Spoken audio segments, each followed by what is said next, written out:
কান্দিছে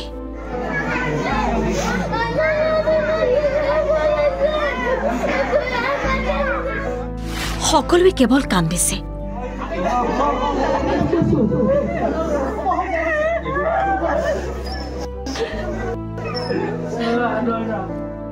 প্ৰথমে কেইটামান দৃশ্য চাওক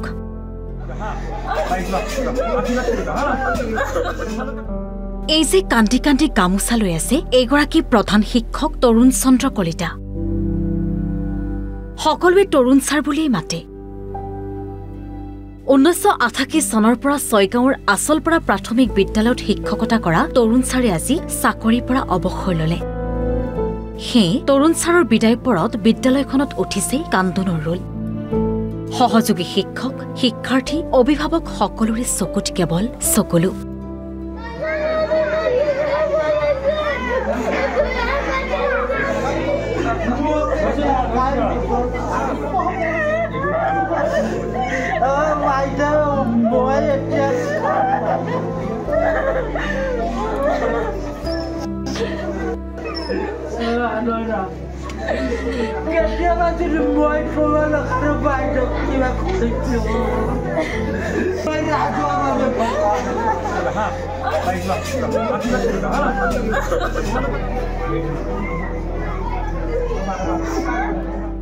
কিন্তু তৰুণ ছাৰক ইমান ভাল পোৱাৰ কাৰণ কি আসলে আমি কব পাৰো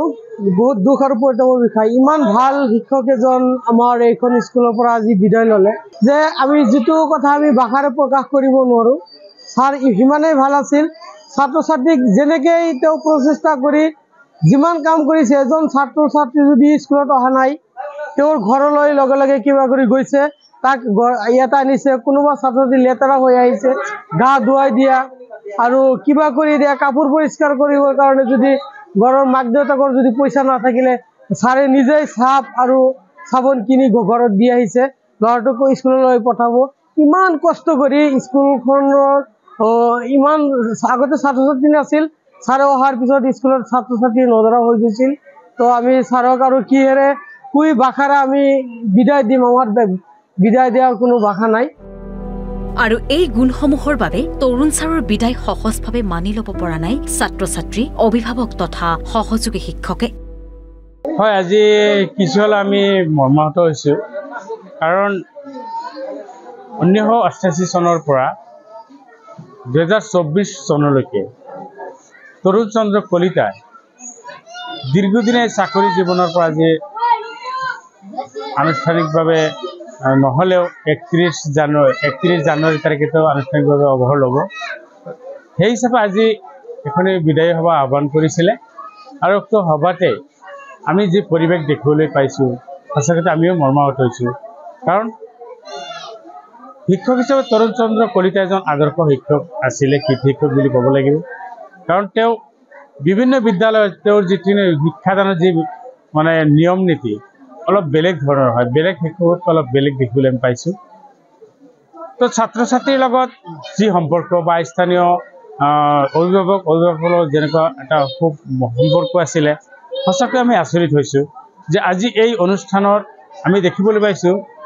ছাত্ৰ ছাত্ৰীসকলে কান্দনত ভাগি পৰিছে অভিভাৱকসকল কান্দনত ভাগি পৰিছে বিদ্যালয় পৰিচালনা সমিতি কান্দনত ভাগি পৰিছে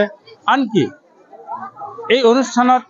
যিসকল অৱসৰপ্ৰাপ্ত শিক্ষক শিক্ষয়িত্ৰী উপস্থিত তেওঁলোকৰ পৰা আমি চকুলো দেখিবলৈ পাইছো ইয়াৰ উপৰিও এই বিদ্যালয়ত দুগৰাকীকৈ শিক্ষয়িত্ৰী আছে তেওঁলোকে আজি চকুলো টুকিছে এইগৰাকী প্ৰধান শিক্ষকৰ বিদায় বেলাত